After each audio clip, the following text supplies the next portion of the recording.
성경 말씀 함께 찾아보시겠습니다. 고린도전서 15장 말씀입니다. 고린도전서 15장 1절에서 8절까지 말씀입니다.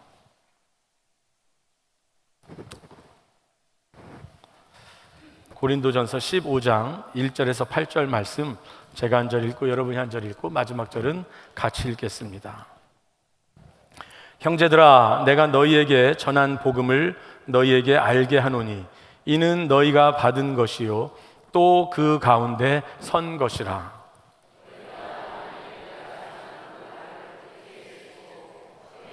아니하였으면 그로 말미암아 구원을 받으리라. 내가 받은 것을 먼저 너희에게 전하였노니 이는 성경대로 그리스도께서 우리 죄를 위하여 죽으시고 장사 지낸 바 되셨다가 성경대로 사흘 만에 다시 살아나사 게바에게 보이시고 후에 12 제자에게와 그 후에 500여 형제에게 일시에 보이셨나니 그 중에 지금까지 대다수는 살아있고 어떤 사람은 잠들었으며 그 후에 야고보에게 보이셨으며 그 후에 모든 사도에게와 맨 나중에 만삭되지 못하여 난 자 같은 내게도 보이셨느니라. 아멘.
여러분들께 전할 메시지를 오늘 찬양대에서 찬양해 주셨습니다.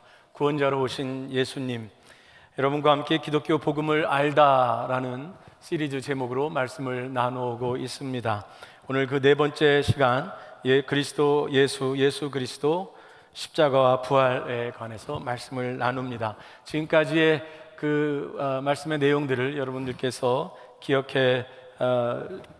기억하고 계시리라 생각합니다. 하나님께서 세상을 창조하셨습니다. 놀라운 선언입니다. 세상을 창조하신 것의 하이라이트는 저와 여러분 인간을 당신의 형상으로 지으셨다는 것이지요. 원래 인간은 하나님의 형상대로 지어져서 위로 하나님을 사랑하고 옆으로 다른 사람을 사랑하고 아래로 다른 피조 세계를 사랑으로 다스리고 관리하며 자기 자신을 사랑으로 받아들이는 존재로 지었습니다. 그런데 첫 번째 사람은 그 하나님의 약속 가운데 두신 그 관계를 깨트리고 자기 자신이 하나님이 되고자 했고 자신의 욕망을 따라 판단을 했으며 그래서 하나님으로 신뢰하지 않게 되었습니다. 그것을 우리는 그 이후로 모든 인간에게는 그 깨어진 하나님의 형상이 들어오게 되었습니다. 그래서 하나님을 신뢰하지 않고 하나님을 모르며 또 다른 사람과의 관계가 늘 깨어짐 가운데 있고 또 세상을 다스리기보다는 세상의 다스림을 받는 존재가 되었습니다. 자기 자신을 받아들이지 못하는 것도 마찬가지입니다. 그것을 가리켜서 성경은 모든 사람이 죄를 범하였음에 하나님의 영광에 이르지 못하였더니라고 인간의 상태를 하나님에게로부터 떨어져 있는 하나님의 형상을 손상된 그 존재로 설명하고 있습니다. 그러면 하나님께서 무엇을 하셨을까요? 이것을 위하여 하나님께서 먼저 하신 일이 있으십니다. 아니, 하나님께서만이 이 일은 해결하실 수밖에 없으셨습니다. 왜냐하면 인간은 이미 깨어진 하나님의 형상으로 무엇을 하든지 간에 그 방향이 바른 방향으로 갈 수가 없고 이미 손상된 하나님의 형상으로 하는 모든 일들은 그것을 그저 죄인된 인간의 모습을 반영할 뿐이기 때문입니다. 그렇기 때문에 원래의 형상의 주인 되시는 하나님께서만이 인간 속에 있는 깨어진 형상을 회복하는 일을 하실 수 있으셨고 그 일을 위하여 하나님께서는 이 땅에 인간으로 오셨습니다. 그분이 예수님이시고 지난주에 말씀드린 예수님이 어떻게 온전한 하나님이 되시고 어떻게 온전한 인간이 되는지를 지난주에 함께 나누었습니다. 예수님은 첫사람과 같지 않고 온전한 인간, 온전한 하나님으로 하나님과의 깊은 친밀한 관계, 하나님을 신뢰하고 다른 사람을 사랑하고 자기 자신에게 주신 그 삶을 기쁨으로 받아들이고 하나님 사랑 가운데 있는 자기 자신을 알고 그리고 세상을, 만물을 다스리는 그 참된 하나님으로서 또 참된 인간으로서의 모습을 우리에게 보여주셨습니다. 그런데 그것으로 끝날 수 없습니다. 예수님께서 우리에게 좋은 따라가야 할, 본받아야 할, 심지어 우리가 예배하고 존경해야 될 그러한 특별한 모델이 되는 것만으로 끝날 수가 없습니다. 왜냐하면 훌륭한 모델은 참 우리가 흠모할 수는 있지만 그 모델을 보고 따라간다는 삶을 살 때에 오히려 우리로 하여금 우리 자신에 대해서 실망하게 되고 그것이 오히려 더 절망하게 되고 우리가 그것을 그대로 할 수 없다는 것으로 인하여서 사실은 예수님이 그저 모델로만 계시다면 존경받을 대상으로만 계시다면 그것은 하나님의 구원의 능력이 아니라 하나님이 우리에게 더 큰 부담을 주시는 일이 될 것입니다. 예수님께서 너도 나처럼 살아라, 너도 하나님을 잘 섬기고 살아야지, 너도 이웃을 완벽히 사랑하면서 살아야지라고만 말씀을 하셨다면 그 말씀은 맞는 말이지만 우리에게는 오히려 부담과 절망으로 다가올 수 있습니다. 그런데 성경에서 예수님이 완전하신 인간이시고 완전하신 하나님 되신 예수님께서 하신 특별한 일, 그것을 위하여 오신 것으로 성경은 우리에게 소개하고 있습니다. 오늘 디모데전서 1장 15절의 말씀은 오늘 성경이 좀 많이 나올 텐데요, 예수님께서 이 땅에 오셔서 하신 일은 죄인을 구원하시기 위하여 오셨다는 것을 명백히 말씀하고 있습니다. 죄인을 구원하시기 위해서 완벽한 인간으로 완벽한 하나님으로 오셨습니다. 디모데전서 1장 15절 이렇게 말합니다. 미쁘다 모든 사람이 받을 만한 이 말이요 그리스도 예수께서 죄인을 구원하시려고 세상에 임하셨다 하였도다. 모든 사람이 죄인이라고 했는데, 성경의 선언은, 그런데 바로 이 모든 사람들은 죄인을 구원하시려고 세상에 임하셨다는 그 목적을 분명히 이야기하고 있습니다. 예수님 스스로도 누가복음 19장 10절에서 인자가 온 것은, 예수님 당신을 향한 말입니다. 인자가 온 것은 잃어버린 자를 찾아 구원하려 함이니라.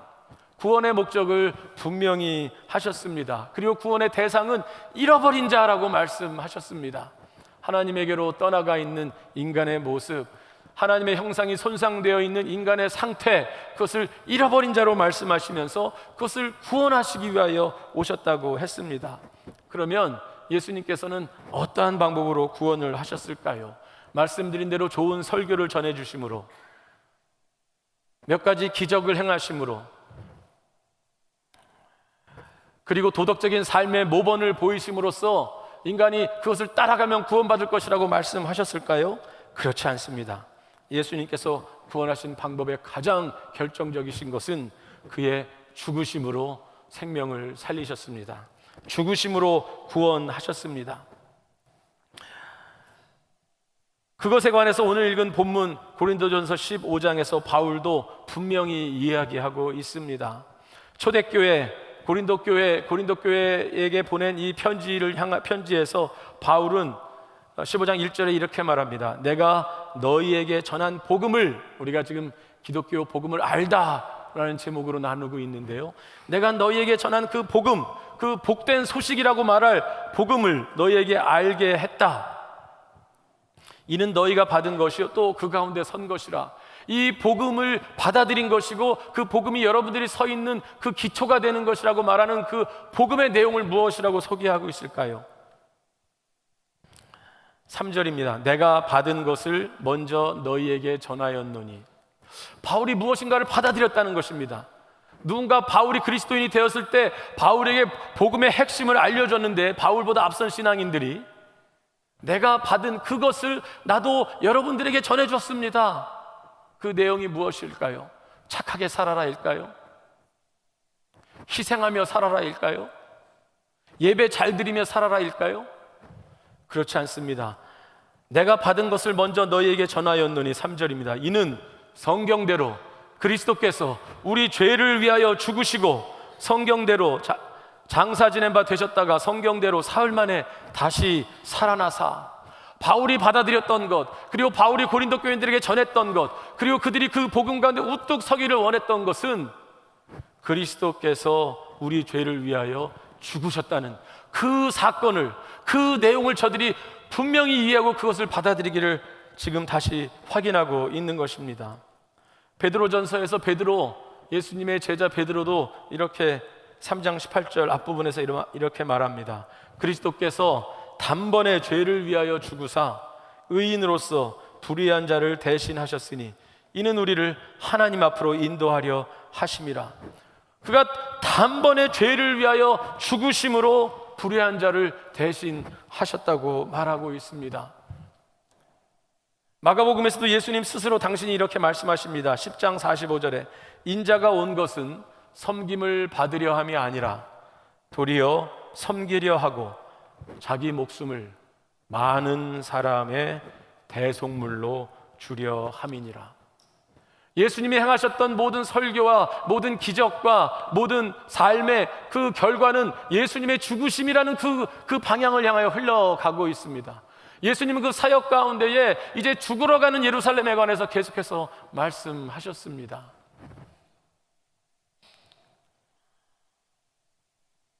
그래서 기독교의 상징은 예수님이 제자들을 전도하시면서 그렇게 많이 타고 다니셨던 배를 상징으로 하는 교단의 모양들도 있기는 합니다. 그러나 그것이 기독교 전체를 가장 중요시하게 하는 상징으로 결정되지는 않았습니다. 그렇게 사람들이 사용하지는 않습니다.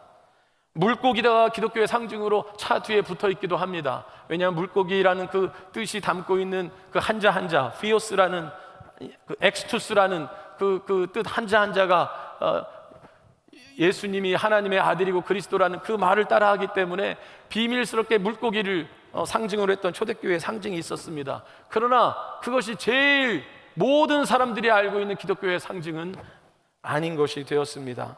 그 밖에 예수님이 제자들의 발을 씻어주시고 그분이 섬김의 삶을 사셨기 때문에 우리도 기독교의 정신은 섬김의 삶을 사는 것입니다 라는 것으로 수건을 상징으로 할 수도 있었겠지만, 우린 여전히 세족식을 하고 있지만 수건이 기독교를 상징하는 가장 최고의 상징물은 아닙니다.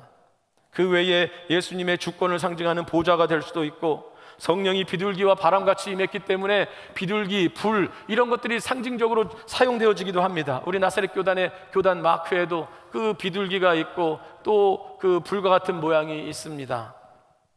그런데 그 어떤 것들보다 지난 2000년 동안 교회를 상징하는 상징물은 십자가였습니다. 그것은 회의로 인해서 결정된 것이 아니었습니다. 기독교 복음을 핵심을 담고 있는 것이 그들이 붙들고 살아갔던 것, 오늘 바울이 말하고 베드로가 말하고 예수님이 말씀하신 죽음으로 구원을 이루시는 그것을 상징하는 것은 십자가였기 때문입니다. 그 십자가는 예수님께서 죽으실 당시에 십자가는 비참한 처형 방식이었습니다. 가장 저주받는 사람들이 겪게 될 로마의 하나의 그 사형 방식이었습니다. 예수님만 십자가에 달린 것이 아닙니다. 예수님 당시에도 양옆에 강도, 그 도둑질을 한 사람들이, 흉악범들이 함께 십자가에 달렸습니다. 아마 그 전날에도 누가 달렸을 수 있습니다. 그 전주에도 누가 달렸을 수 있습니다. 어쩌면 1년 전에도 그 똑같은 동산에서 누군가가 십자가에 달렸을 수 있었을 것입니다. 그렇기 때문에 십자가는 두려운 것이고, 십자가는 저주의 상징이고, 십자가는 부끄러운 것이었습니다. 집안에 십자가에 달린 사람이 있으면 그것은 감추어야 할 내용입니다. 그런데 어떻게 된 일인지 바울과 초대교회와 그 이후 2000년 동안 성도들은 십자가를 자랑하는 사람들이 됐습니다. 십자가를 가장 교회 가운데에 두는 그런 종교가 됐습니다. 십자가를 가장 건물의 꼭대기에 세우는 그러한 신앙 고백의 사람들이 됐습니다. 십자가를 자랑하는 사람들이 됐습니다. 왜 그렇습니까? 그것은 십자가에서 죽으신 예수님이 우리를 위하여 죽으셨다는, 우리를 향한 하나님의 사랑을 드러내시고 우리의 어쩔 수 없는 죄성이 얼마나 큰가를 알려주시며, 그리고 예수님의 사랑이 얼마나 참된 것이며 얼마나 놀라우신 것을 알려주시고, 그 십자가에 흘리신 피와 그 십자가의 생명이 우리를 살리신 생명이라는 것을 고백하기 때문에 그렇게 되었습니다. 예수님의 구원은 그분이 우리를 위하여, 죄인된 우리를 위하여, 하나님과 단절돼서 그 죽음의 상태에 있는 우리를 가장 처절한 죽음으로, 가장 비참한 죽음으로, 죽으심으로 우리를 대신하여 죽으신 그 구원의 상징이 되었습니다. 지금 앞에 보시는 이 사진은 아르메니아, 가장 최초로 기독교 복음을 받아들인 기독교 공식적인 기독교 국가, 최초의 기독교 국가가 아르메니아라고 얘기를 합니다. 거기에서 최근에 발견된 그 교회 터를 개발했는데, 교회의 모양은 저런 십자가의 모양을 상징적으로 하고 있습니다. 건물 자체에서 십자가를 드러내고자 했습니다. 제가 살던 보스턴에도 굉장히 오래된 교회들이 많이 있는데 그 교회의 모양들도 지붕에서 바라볼 때에 십자가의 모양들이 있습니다. 이것도 이 건물 자체가 십자가의 모양을 띠고 있습니다. 그 다음 나온 사진은 듀크 대학의 아마 교회 사진인데, 거기에 파란 하늘색 건물이 이제 대학 교회입니다. 그것도 십자가의 모양으로 지어져 있습니다.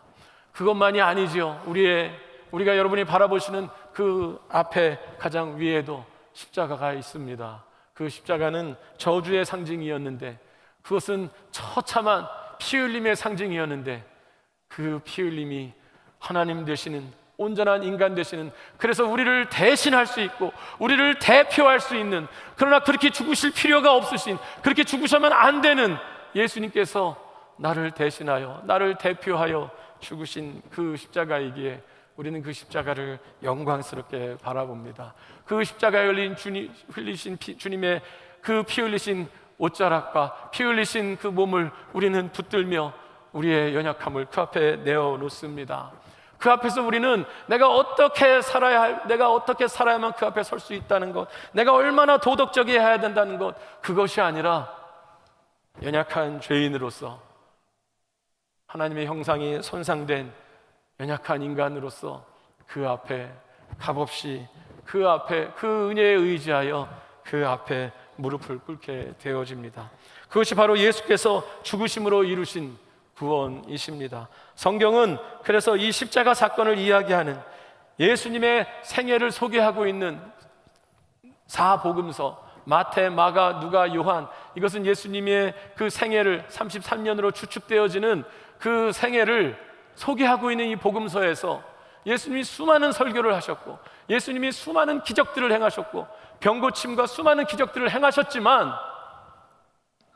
그리고 제자들을, 귀신을 쫓으시고 제자들을 부르시고 가르치시는 그 많은 일들이 있었지만, 그 사건 하나하나를 다 기록하기보단 마태복음의 5분의 2 정도가 예수님의 십자가와 부활에 관해서 그 마지막 한 주의 사건에 대해서 마태복음의 5분의 2가 들어 있습니다. 마가복음 최초의 복음서로 알려져 있는 마가복음의 5분의 3이 예수님의 십자가 사건과 부활 사건을 말하고 있습니다.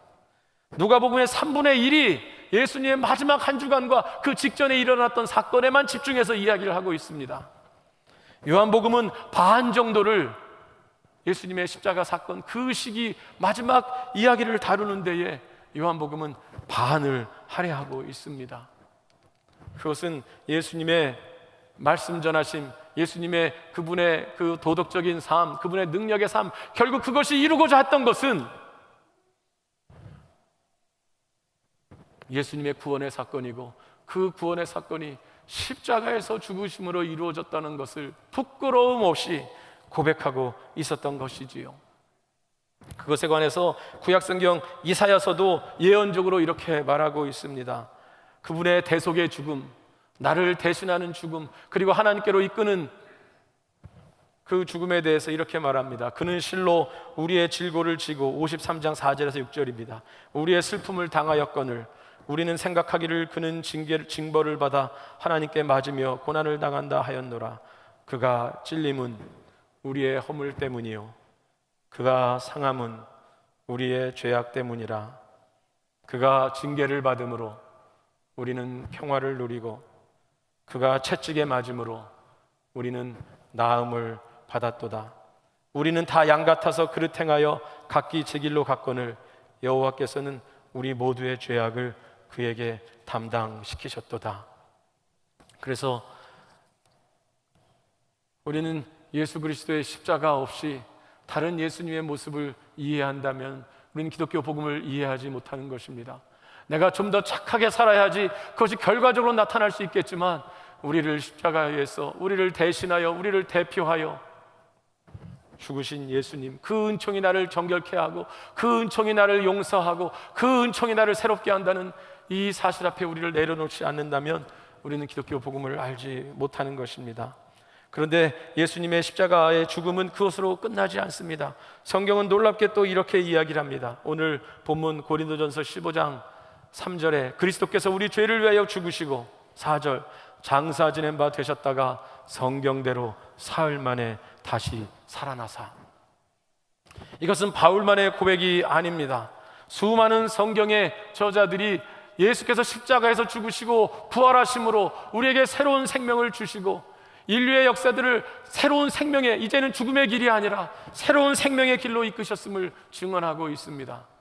예수님의 죽으심과 예수님의 부활하심은 그분이 참된 하나님이셨음을 우리에게 알려줍니다. 그리고 죽음을 이기시는 생명의 역사를, 그리고 우리도 언젠가 그 부활에 참여한다는 것을 우리에게 알려주시는 놀라운 역사였습니다. 예수님의 부활로 말미암아 초대교회가 시작이 됐습니다. 예수님의 죽음 앞에 도망갔던 제자들이 부활하신 예수님을 만나고 새로운 생명 가운데에 그리스도의 복음을 전하는 사람들로 바뀌었습니다. 죽음을 무릅쓰고 죽음 가운데서도 영원한 생명을 노래하는 사람들로 살아가게 되었습니다. 예수님은 죄인을 위하여 오셨고, 죽으심으로 구원하셨고, 부활로 구원의 역사가 사실임을 알려주셨습니다. 그분의 빈 무덤이 부활의 증거이고, 목격자들이 부활의 증거이며, 제자들의 변화가 부활의 증거이고, 저와 오늘 2000년이 지난 이 시점에 안중에 살고 있는, 예수님을 본 적도 없고 그 지역에 가본 적도 없는 저와 여러분이 오늘 십자가 앞에서 부활하신 예수님을 찬송하는 이것이 2000년 동안 성령의 역사로 교회와 성도들이 내려온 건 역시 부활의 놀라운 증거가 되는 줄로 믿습니다. 그런데 그렇다면 이 죽으심과 부활의 결과가 하나님의 형상대로, 하나님의 형상이 깨어진 것이 인간의 모습이라고 했는데, 예수님의 죽으심과 부활이 어떻게 이 인간의 깨어진 형상의 문제, 이 문제를 해결하셨을까요? 성경의 그 네 가지 관계가 예수님의 십자가 사건과 어떻게 성경이 그것을 증언하고 있는지 짧게 성경 말씀만 빨리빨리 읽어드리도록 하겠습니다. 하나님과의 관계, 온전하게 하나님을 사랑하는 존재로 지어졌는데, 베드로전서 3장 18절은 이렇게 말합니다. 그리스도께서 단번에 죄를 위하여 죽으신 의인으로서 불의한 자를 대신하셨으니 이는 우리를 하나님 앞으로 인도하려 하심이라. 예수께서 죽으심으로 우리가 어떻게 할 수 없는 하나님의 형상을 우리가 예수님 통해서 알게 되었고, 하나님의 사랑을 알게 되었고, 그리고 그분의 죽으심이 신비롭게도 우리로 하여금 하나님 앞으로 인도하신다는 것입니다. 다른 사람과의 회복, 에베소서 2장 13절에서 14절입니다. 이제는 전에 멀리 있던 너희가 그리스도 예수 안에서 그리스도의 피로 가까워졌느니라. 그는 우리의 화평이신지라. 둘로 하나를 만드사 원수된 것 곧 중간에 막힌 담을 육체로 허시고. 에베소 교회 가운데 있었던 그 교회 가운데 있던 새로운 인류의 역사, 이방인들과 유대인들이 함께 모여서 하나님을 찬미하는, 그 전에 결코 볼 수 없었던, 이방인들과 함께 있으면 유대인들은 자신들이 부정한 사람들이 되는, 그것이 전에 있었던 일이라면, 이제 예수의 죽으심은 우리 가운데 있던 서로를 향한 그 불편함과 받아들이지 못하는 그 가운데 담을 허물게 되었다는 것입니다. 그 이후로 예수 믿는 자들, 예수의 역사가 있는 곳에는 화평의 역사가 일어납니다. 세상과의 관계는 어떻습니까? 골로새서 1장 16절에서 20절, 좀 길지만 앞부분에서는 이렇게 말합니다. 만물이 예수님 안에서 창조되어지고 만물이 그로 말미암아 창조되고, 그래서 만물의 원래의 목적, 하나님을 찬미하는, 그래서 온 세상이 하나님의 만드신 질서대로 돌아가는, 그것이 원래의 만물이었는데, 사람들의 범죄함 이후로 만물은 가시나무와 엉겅퀴를 내고 사람들은 그 세상과 투쟁하면서 산다고 했습니다. 그런데 예수님의 죽으심은 18절부터 읽겠습니다. 그는 몸인 교회의 머리이시라. 그가 근본이시요 죽은 자들 가운데서 먼저 나신 이시니, 그의 죽으심과 부활을 얘기하면서 이는 친히 만물의 으뜸이 되려 하심이요 아버지께서는 모든 충만으로 예수 안에 거하게 하시고 그의 십자가의 피로 화평을 이루사 만물 곧 땅에 있는 것들이나 하늘에 있는 것들이 그로 말미암아 자기와 화목하게 되기를 기뻐하심이라. 즉 이 만물이 새로워지는 것들, 로마서에 보면 만물도 하나님의 아들이 나타나는 것을 기다린다고 하고 있습니다. 그 만물의 구속함의 사건이, 새로운 하나님 나라의 역사가 예수의 죽으심과 예수의 부활하심으로 새로운 창조의 역사가 시작되었다고, 만물 가운데도 시작되었다고 초대교회는 고백하고 성경은 알려주고 있습니다. 자신에 대해서는 어떻게 생각하게 될까요? 고린도후서 5장 17절은 이렇게 선언합니다. 그런즉 누구든지 그리스도 안에 있으면 새로운 피조물이라. 이전 것은 지나갔으니 보라 새 것이 되었도다. 처음 하나님이 지으신 그 첫 피조물에, 그 온전히 하나님을 사랑하고 자기 자신을 받아들이고 자기 자신이 벌거벗었으나 부끄러워하지 않았던 첫 사람의 모습들, 그러한 새 피조물로 예수 안에서 세워진다는 것입니다. 그것은 자기 자신을 받아들일 수 있는 사람으로 만드신다는 것입니다. 예수님의 죽으심과 예수님의 부활하심은 그렇게 우리로 하나님이 원래 지으신 목적대로 인간을 회복하는 길로 이끄십니다. 여러분은 예수님을 어떻게 받아들이고 있으십니까? 예수님이 하나님의 아들이시고 예수님이 하나님이시고 예수님이 위대한 분이시고 예수님이 우리의 예배를 받으실 분은 맞는데, 그 예배를 받으실 분, 그분이 행하신 일을 받아들이고 계십니까? 그 십자가 아래에서 여러분의 모습을 그 십자가 아래에서 발견하십니까? 그리고 십자가 아래에서 하나님의 구원의 능력을 발견하십니까? 아니면 그 하나님 앞에 가시기 위하여서 내가 열심히 살아야지, 내가 착하게 살아야지, 내가 예배 잘 드려야지, 그것이 가장 본질적인 여러분이 하나님 앞에 서시는 방법이십니까?